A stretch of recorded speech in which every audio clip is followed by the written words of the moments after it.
ABFS, that is adaptive basis function design. So instead of using mathematical functions, we develop algorithms to obtain the basis functions, like such kind of methods are empirical mode decomposition, empirical wave transform, etc. And whatever like biomedical signals, for example, you have EEG signal, and if you represent it in terms of sinusoidal functions or wavelet functions, that is your signal is not sinusoidal, your signal is not wavelet. So forcefully you are representing signal in terms of such functions which don't have the same nature like signal. So that due to such regions, as adaptive basis function design actually getting a lot of attention in the literature. So like you have EEG signals, ECG signal, and you develop algorithms to decompose it, and whatever intrinsic mode functions IMF you obtain, that we call them basis functions. So you don't need to design basis functions; they are adaptive in nature, data dependent method, and then by using algorithm, one can actually access set of intrinsic IMFs. And these basis functions, whatever class fixed basis, adaptive basis you use, we want to have like non-stationary basis functions like amplitude and frequency that time varying. So this model is known as amplitude and frequency modulated sinusoid, and it is suitable for narrowband non-stationary signal. When you combine or such models or such narrowband signals, such AMFM signals, then you have multi-component AMFM signal that is suitable for bioid non-stationary signals. And one step further, we can go to generalize it as a multi-channel narrowband non-stationary signal, this first one. And second one is multi-channel, multi-component non-stationary signal. So this is actually, this model is for our interest. So here you have multi-channel data, and in each channel is a bioid signal. Each channel is multi-component AMFM signal. So that is actually, this model is of our interest for this talk. And there are many scenarios in real life where we have multi-channel data acquisition. So the first one is like gear fault diagnosis, and we record vibration data, and then we record from the multi-channel, like you have multi-channel sensors. In second case, you can see this electroencephalogram EEG signal recording. So we are putting electrode cap on the brain, and then actually the number of electrodes determine the number of channels in the multi-channel data. Third application is ECG, electrocardiogram signal recording, and you are putting number of leads on the chest, and actually you have number of leads determine the number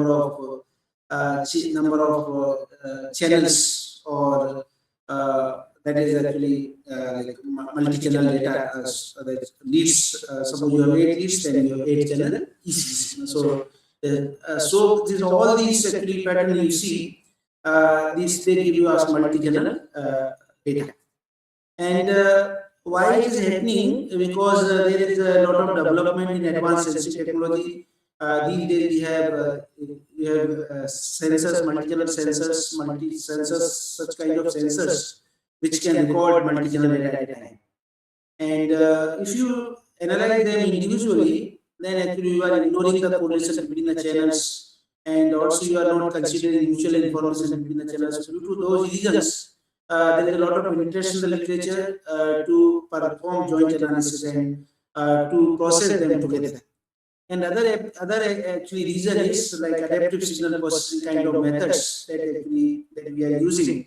So they are data dependent. For each channel, if you apply individually, then actually the IMFs intrinsic mode functions which you will get, they will be different in the numbers for different channels. So due to that, mode alignment property is not present. So medical applications, if you compare normal and abnormal, and suppose one case you have 5 IMFs, second case you have 7 IMFs, how to come with 5 is 7? So that is a problematic issue. So all these regions, actually, due to all these regions or concerns, there is now new direction of research in biomedical signal processing in biomedical area. To process this data actually jointly.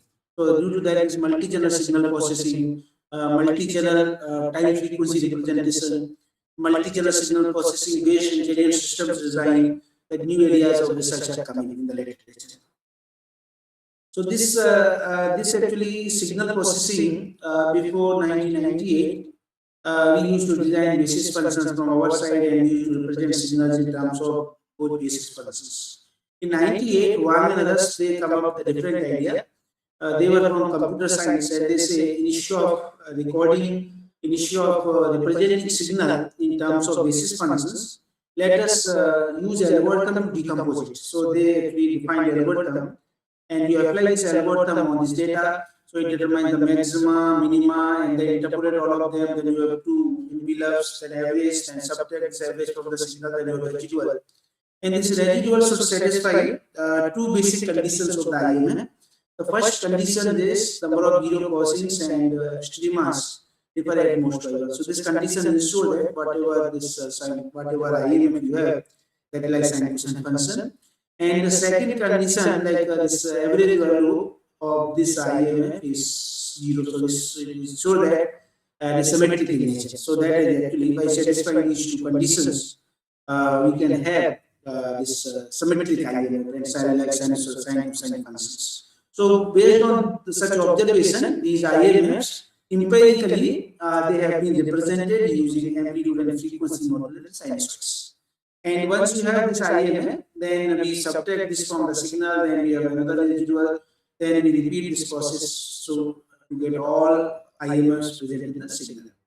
And this actually has been shown in the literature that whatever IMFs you get by using this method, they are actually similar to the subbands we obtain using wavelet transform. But good thing is here, you don't need to select mother wavelet, you don't need to know which mother wavelet is required, and you don't need to know how many scales are required, how many number of level of decompositions are required. So this is actually automated, and similar kind of decomposition can be obtained like wavelet without knowing anything a priori. So this first IMM, that is actually highest frequency present in the signal, that is also lowest scale of the data, so it gives you detail. And 8th IMM, that is actually lowest frequency or largest scale of the data, that is the approximation. So this is like similar kind of wavelet transform. We can have approximation details using this kind of decomposition. And based on this approach, many this multivariate approaches have been developed in the literature. Complex empirical mode decomposition, rotation invariant complex empirical mode decomposition, bivariate empirical mode decomposition, multivariate empirical mode decomposition, fast and linear.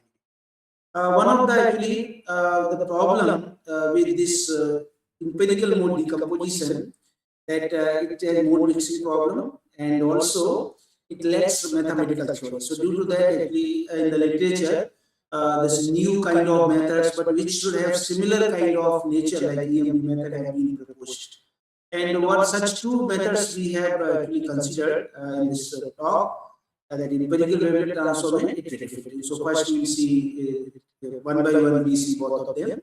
So the first application that actually we have studied this multi-channel signal processing concept, that is epileptic seizure detection from EEG. So EEG signals, they are commonly used for epilepsy diagnosis, and in the brain, all neurons they synchronize and they generate very high electrical activity that actually we call epilepsy. So that brain is the master of the body, and once actually brain is disturbed, then everything is disturbed. So this epilepsy is very serious disease, and this EEG actually signals that is very interesting story. That actually it was invented by the Burger, and Burger was the part of German army. He was a horse rider. So when actually once he was fighting for a battle, and he was from Germany, and he fell down from the horse, and he got a lot of injuries. And his sister, she was many kilometers away from that place, and she came to know that her brother had actually a lot of injuries, and that she conveyed that information to her parents, and then parents sent telegram to Burger, and Burger actually confirmed the same, whatever his sister felt. So Burger surprised how his sister came to know what happened to me here. So then actually he believed that his brain was transmitting EEG waves, or his brain was acting as a transmitter, and the sister's brain was acting as a receiver. These whatever thoughts or signals that was actually whatever happening here, that was transmitted to sister's space or sister's brain. So that actually that motivated him. So after retirement to find out the reason, and that reason to to explore that, he invented EEG waveform, Electroencephalogram. And that actually, then later Berger confirmed that whatever he believed that was not true, it was telepathy. So that EEG, but it is very useful for today. Whatever neurological disorders you have, you go to hospital. These actually signals are very useful for the diagnosis of neurological disorders. So this is like a signature. Whenever you have neurological problems, doctors they generally see EEG. So epilepsy, it affects around 2% population of the world, and these are the commonly used signals for diagnosis of epilepsy. And we have proposed empirical wavelet transform-based approach for patient-specific epileptic seizure detection using surface EEG. So here, this is a electrode. This is a human brain. It has 4 lobes: temporal lobe, frontal lobe, pituitary lobe, and occipital lobe. So whatever you do directly, indirectly, actually everything actually is affected the brain.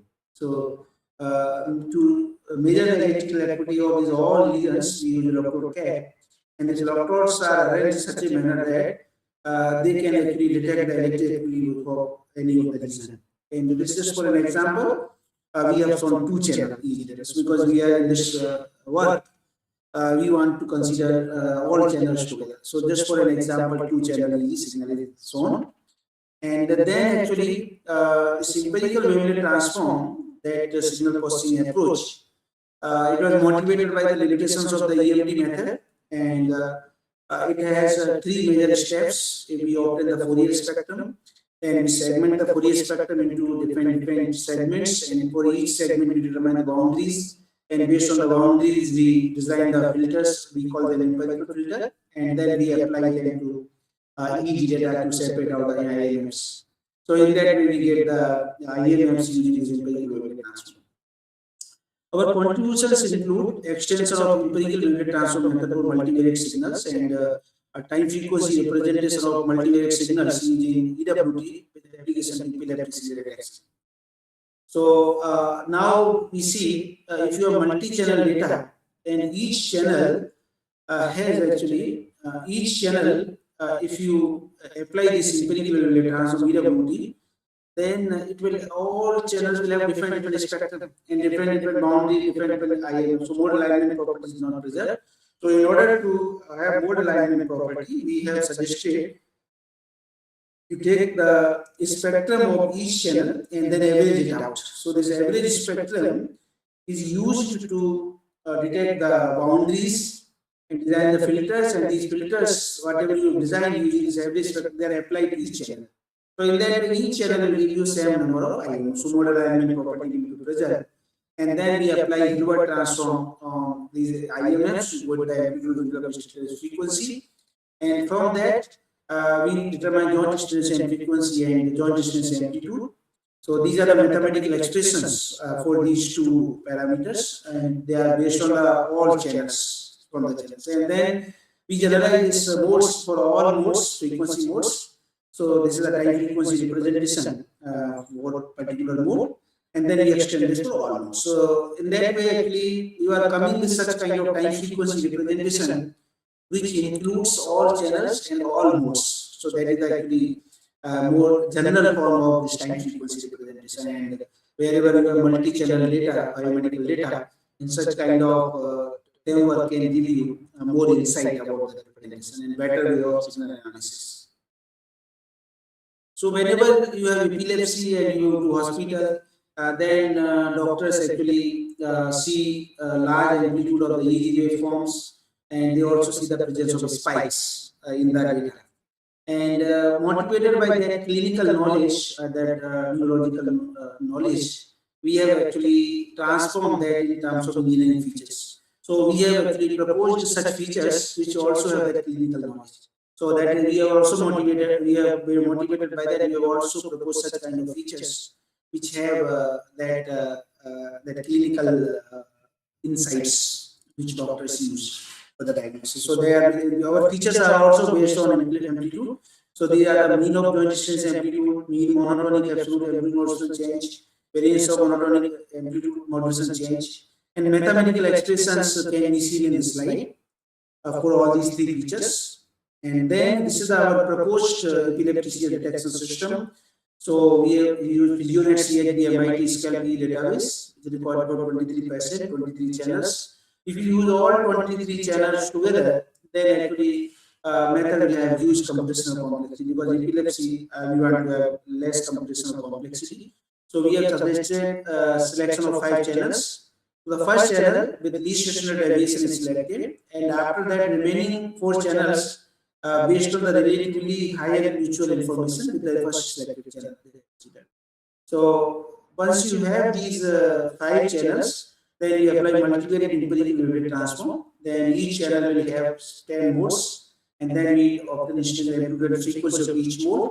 Then joint instance amplitude and frequency of each mode is computed. Then we access set of features from the different modes, and feature processing is applied, and then we have to use machine learning to classify, and then we can detect whether you have seizure or seizure. So that is actually very useful. Suppose someone is driving a car and the person is going to have epilepsy attack, in such kind of methods can detect that epilepsy in advance, and the alarm will be on, and so that person can stop the driving car and take the epilepsy drugs and then bypass that. So they are very useful for epileptic patients. So this is just one example. You have 5 channel seizure data, and this is 5 channel seizure tree after channel selection. So this is actually obtained time frequency representation based on our proposed multivariate empirical wavelet based approach, wavelet transform based approach, and here this is for seizure free.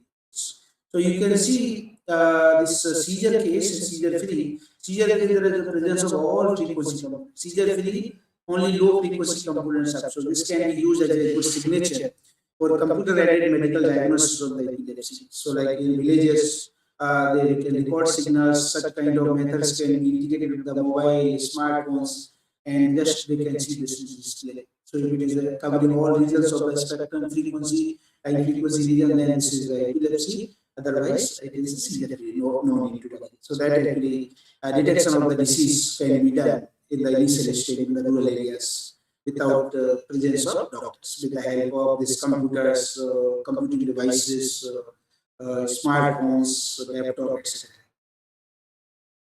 When you see these features, they are noisy features. So we have suggested moving average filtering of these features, and they are enhanced features, all these 3 features for all modes.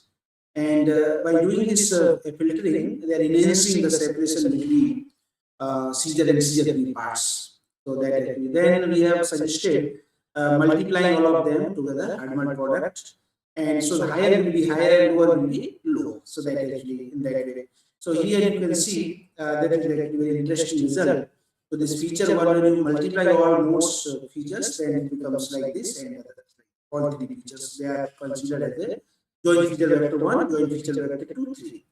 And this EEG signal, raw EEG signal, which doctors use for diagnosis purpose, you can see here epilepsy attack is coming. It is initiating the onset of the epilepsy, but in the raw EEG data it is not visible. It is not easy to identify. And our proposed approach features, you can see, even like it is clear that serious slowly its effect is increasing epilepsy. And when it becomes severe, so before becoming severe, this region can be used to predict the epilepsy. So that is what we do. And around 5 to 10 minutes before, one can predict the epilepsy, one can detect the epilepsy, so that alarm will be on, warning can be given, so that the person or patient or subject can actually take the epileptic drugs and can bypass. So signal processing actually can give you more insight, more interpretation of the disease that may not be possible with the with the help of machine learning algorithm. So that is signal. This is actually use of signal processing techniques. By signal processing, you can have nice analysis and interpretation of the EEG data. And that machine learning, that then once you have these features, then we perform the classification. So we have used random forest classifier to perform the classification. And in this table, you can see various researchers or groups, they have used signal processing techniques, machine learning techniques. Many groups, they have considered all channels together. Many groups, they have considered only few of them. And different cross validation approach researchers have explored, and they have got various some some researchers have studied only few performance measures, some many. So like all, so in our proposed method, which is three features, we have extracted from different oscillatory levels and using multivariate extension of EWT.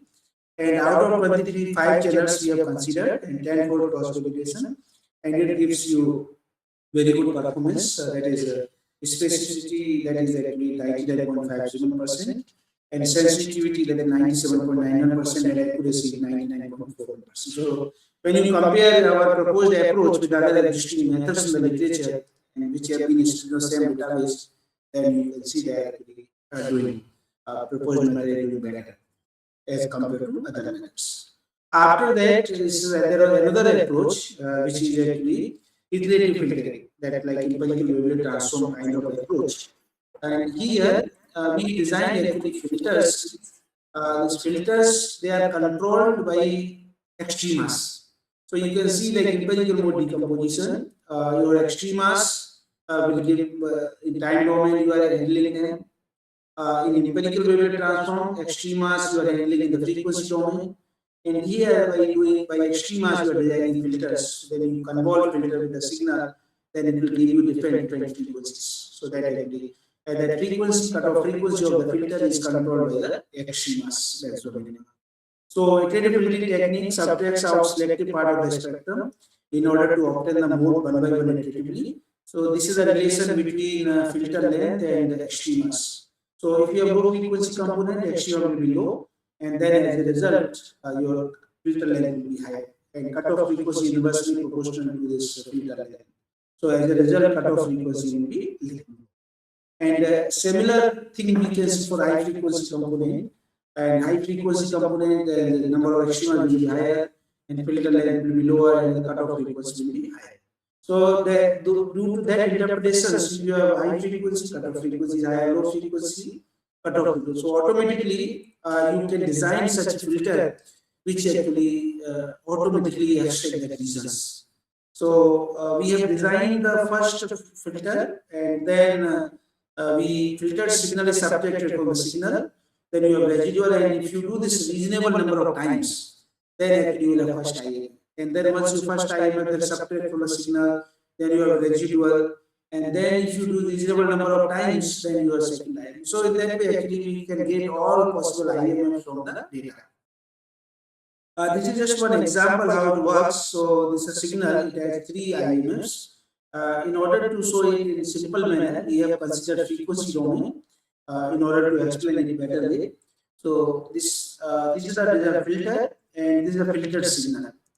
And you filter signal subtract from the signal, then you have first IMF. First IMF you subtract from the signal, then you have residual, and then you design filter. The filtered signal subtract this from this residual, then you have second IMF. So first IMF, second IMF you subtract from the signal, then you have third IMF. So after that there is no filter, so it is zero. So residual itself will become third IMF. So that is actually so to one by one we obtain all IMFs from the data. So for single channel, it is fine when you have only single channel data or univariate data. But in multi-channel case, suppose you have multi-channel data, then each channel will have different extremas, different filter length, different cutoff frequency. So as a result, each channel will have different number of IMs. So then mode alignment property will not be preserved. So what actually we have suggested, you find the number of extremas and for all channels separately, and take the maximum value of that. That is actually according to that maximum extremas, you determine the filter length, and then cutoff frequency that actually can be computed and can be used to design the filter. And that actually then you apply to all individual channels. So in that way you will get the same number of IMs. And there are two stopping criteria. Like first one is like standard deviation is 0, so this means signal is weak, so you don't need to decompose. And number of extremas, if they are less than 3, then you don't need to decompose. So your standard deviation is greater than 0, number of extremas is greater than 3, so your signal is strong and signal is oscillating nature, so you continue.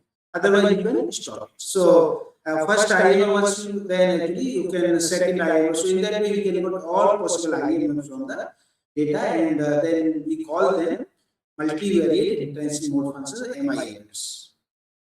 And this is just one example how this multivariate filtering works. So this is two-channel data we have considered, and if you, this first channel has two IMF, second channel has one IMF, and if you apply this filter channel simple channel-wise processing, then first channel will have two IMF, second channel will have one IMF. So that is mode alignment property. So what we have done, we have designed actually filters for individual channel, and we take the maximum one as a common for both. So this like filtered actually this signal will be subtracted over the signal, then your first IMF, that is two channel IMF, and this two channel IMF is subtracted from this data.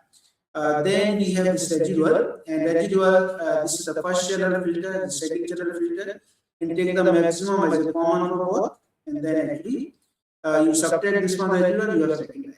So first IMF, second IMF, you subtract from the data, then you have new residual, and that residual that you are designing filters, and they are having zero values, so you don't need to there is no need of filtering because filter is zero, so zero both are zero, so there is no higher filter. So it's filtered, so residual itself will become IMF. So we are very nicely your two channel data and two channel first IMF, two channel second IMF, two channel third IMF. So what is the actually use of such kind of processing multi-channel? So it's one of the nice application in ICU where we have actually multiple modalities to record the vital signals or physiological signals, and such four physiological signals are shown here. First one is ECG from first lead, and second one is ECG from second lead, and third one is respiratory or breathing signal, and fourth one is seismocardiogram. So these actually four channels can be processed together by using multi-channel signal processing, and then actually this multivariate filtering. Then you can see this all four, they are different physiological signals, different biomedical signals, but this common, for example, heart rate you can extract using this 11th IM. So this, what it does actually, this particular IM brings the common frequency which is present in all modalities. That is the beauty of this multi-channel signal processing. So whatever information is common in all channels, that actually particular mode is bringing. So that we can use as like a reliable detection for identifying any disease or any taking a particular decision before surgery or like heart diagnosis where you want your crucial information before surgery.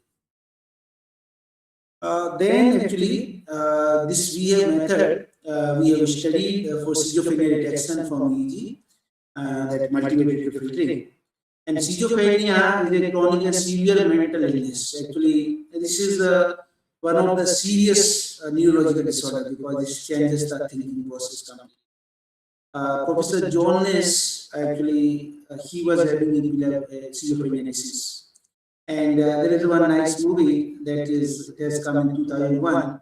Its name is Beautiful Mind. And if you see that movie, and then you will find actually the kind of problems schizophrenia people have. And when this Professor John Ness, he was a student at Princeton University, there was a roommate, his name was Charles. And in the university, there was no Charles at all.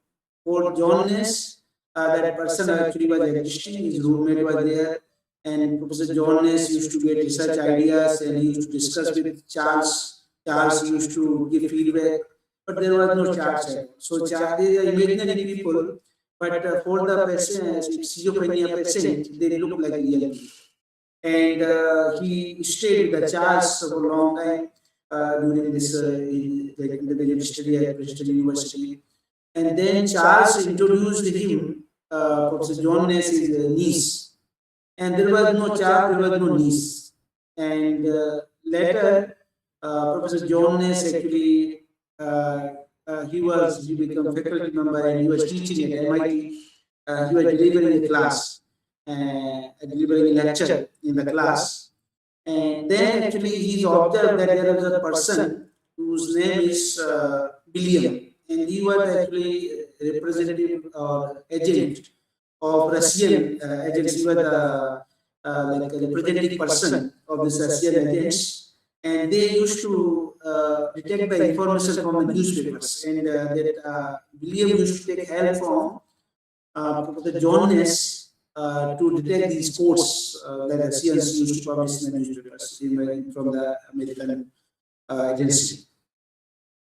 And when he was teaching in the class, that actually during this library lecture, he observed that William is coming with his entire team to take him out from the class. And for the class, entire class, nobody was coming, and they took him outside of the class. And after 1 or 2 hours, he found Professor Jonas found that one neurologist is sitting in front of him, and that neurologist is saying that you are suffering from schizophrenia. And he conveyed that actually that information to his wife, and wife also actually he tried her level best to explain him that you are suffering from schizophrenia. But this whenever he sees explaining, there is imaginary people. They convince them, he's telling like we are real people. So the person who is suffering from schizophrenia is between real people and imaginary people. And later, actually, he was a great mathematician, this Professor John Ness, and he himself found out that actually he had disease because Charles' niece, she was always looking similar. Last 10 years, she was not aging, and she is always looking the same place. So he actually convinced himself that actually he is having disease because the person should age with time, and she is not aging; she is looking always similar age and that same race. So then he confirmed that he has disease. And later, actually, Professor John Ness was nominated for Nobel Prize, and he also got Nobel Prize. And when he was delivering his speech for Nobel Prize, then he was appreciating his wife. Then these three imaginary people, they are also standing in front of him, and they want to have his acknowledgement. So that actually, whatever this person, these two kind of people are always like real and imaginary. So these imaginary people, they look like real people for them. This entire thinking process is. This schizophrenia patient, they listen such kind of sounds, they don't exist. They see such kind of people, they are not there existing in this world. So this is very different kind of world for them. And it is very serious. It affects around 20 million people worldwide, 1% of world population, and more than 1 million people in India. And its symptoms are hallucinations like fixed fast sleep, hallucinations, experience of seeing, hearing, tasting, smelling, and feeling that really did not occur, disorganized speech and thinking, abnormal motor behavior. So that there are actually many things that schizophrenia patients have that is not true for real life people. So they are different actually. So if you initially state, it is detected and a timely treatment can be carried out.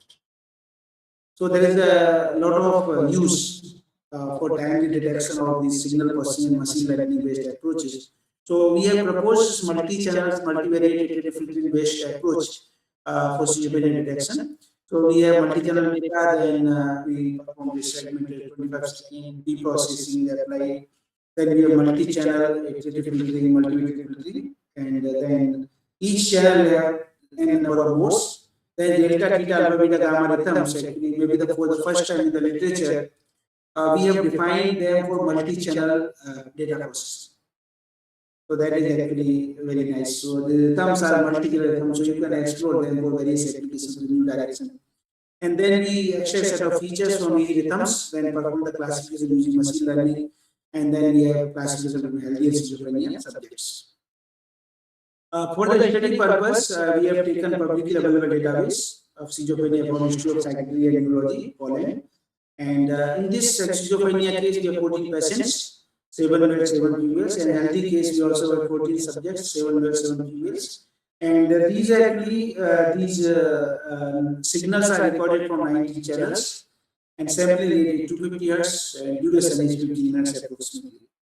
So here you will see the 3-channel data, and these are the second, third, fourth multivariate multi-channel functions. And they are actually showing the same frequency component. So like it is more clear from the frequency domain representation. So this means actually this mode alignment property is preserved.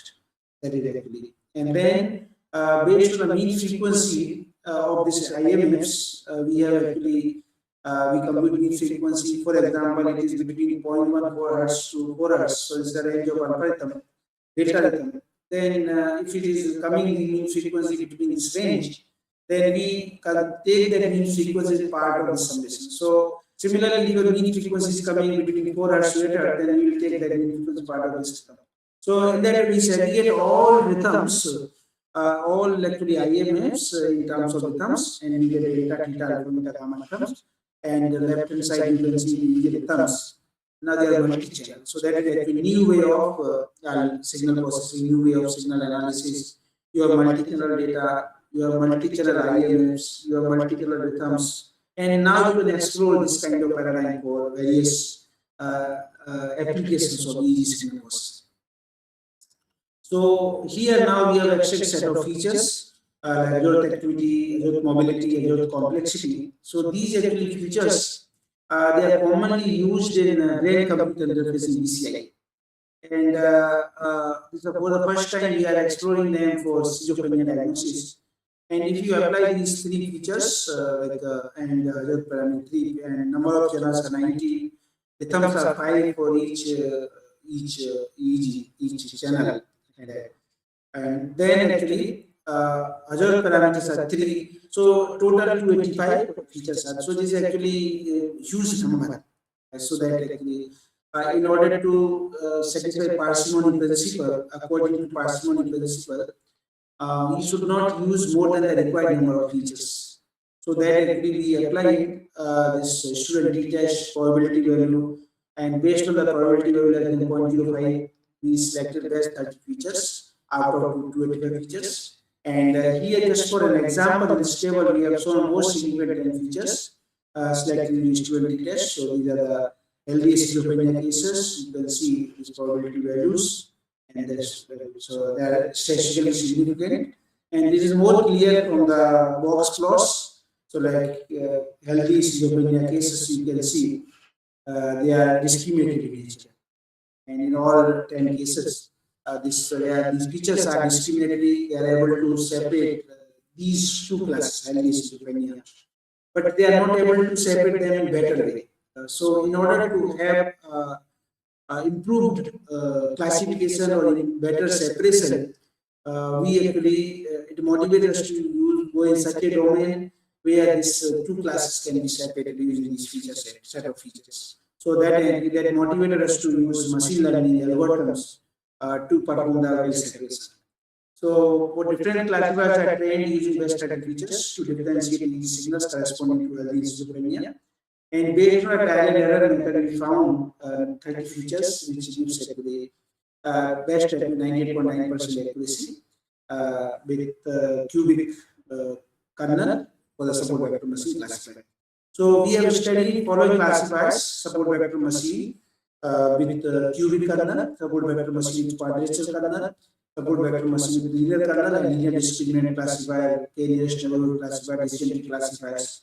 And in order to measure the performance of the different classifiers, we have evaluated accuracy, sensitivity, specificity, positive predictive value, and they are computed using the following mathematical expressions.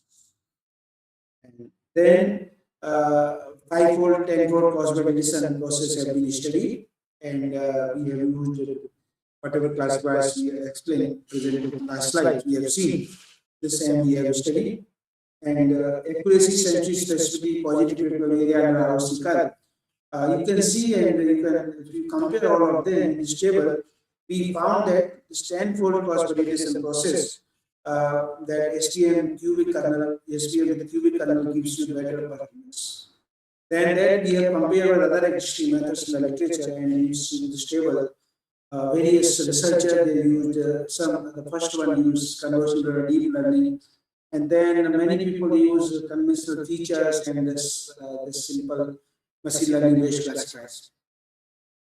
So here actually, if you see this entire framework, whatever researchers are studying, there are two kinds of machine learning framework. One is actually you have set of extracted features, then use simple machine learning, like classical traditional machine learning classifiers like support vector machine, random forest, etc. neural network. And modern classifiers like deep learning, CNN, convolutional neural network, you don't need to access set of the feature and the classification unit is integrated. So the feature automatically will be extracted. But medical application point of view, features are very important, and they can actually detect the level of the disease, stage of the disease, and they can be correlated with the disease. Then they can give you nice interpretation of the disease, nice analysis of the disease. So analysis actually part is very important together with classification.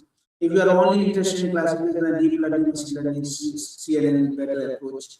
But if you want to have nice analysis of the disease, interpretation of the disease, then actually this signal processing part is very important. And multi-channel signal processing can give you more insight in meaningful manner. So that actually that will give you better interpretation of the disease together with the classification. Sometimes actually patient himself or herself knows the disease. Then actually what is the level of the disease? Signal processing is very useful part, and that should be integrated together with the machine learning. So this is the conclusion of this entire talk. Proposed multivariate empirical behavior transform and multivariate data filtering are able to decompose multi-channel multivariate signals into meaningful components. And model alignment is the most important properties of multivariate signal decomposition techniques. Proposed methods properly align the similar oscillatory components across different channels. The proposed methods have provided good detection outcomes for epilepsy and schizophrenia diagnosis based on the scale EEG. So the proposed automated techniques can be useful for assisting neurologists in their decision making. The computers, smartphones with the proposed algorithms can be used for diagnosis of these neurological disorders in rural areas where we have shortage of doctors. So that actually two things are very important here. That actually whatever these methods you have seen in this presentation, they are in the form of software and they can be integrated together with the computing devices, Raspberry Pi, your laptop, desktop computers, or smartphone, and then actually the smartphone will become really smart because it will do smart work, can detect the disease in state, and everybody will be happy if you have a smartphone because you are actually monitoring yourself. This diagnosis, disease can be monitored. Anytime you have schizophrenia detection, quickly you can go to urban areas for timely treatment. So this is really smartphone will become really smart. And other thing is actually when you say data science, the most of the machine learning algorithms, whatever you see, they work on the data. And data, they don't, these algorithms doesn't have information from where this data is coming. So when you use signal processing, then actually it can give you signs of data, and it will tell you from where data is coming. So system information is there. So like when biomedical signal processing, we study data to understand the system from which it is generated. Like we are studying EEG here to understand the brain. We are studying ECG to understand the heart. We are studying electromyography EMG to study the muscles. So that systems system is actually system-based approach. Can be actually considered system is also can be included together with this in the analysis. And when you are doing analysis, system inherently is connected in your processing, in your analysis. That may not be in machine learning. So machine learning has actually from the data to processing, and signal processing actually connects data with the system from which it is generated. So both combination of both techniques are available. So this actually this talk is based on these two of our publications, and I request participants, in order to have more information about the presented work, you can go through this actually these two papers and get more information about the presentation. If you have any questions, please feel free to ask. So thank you, sir. Thank you for your presentation. And I request the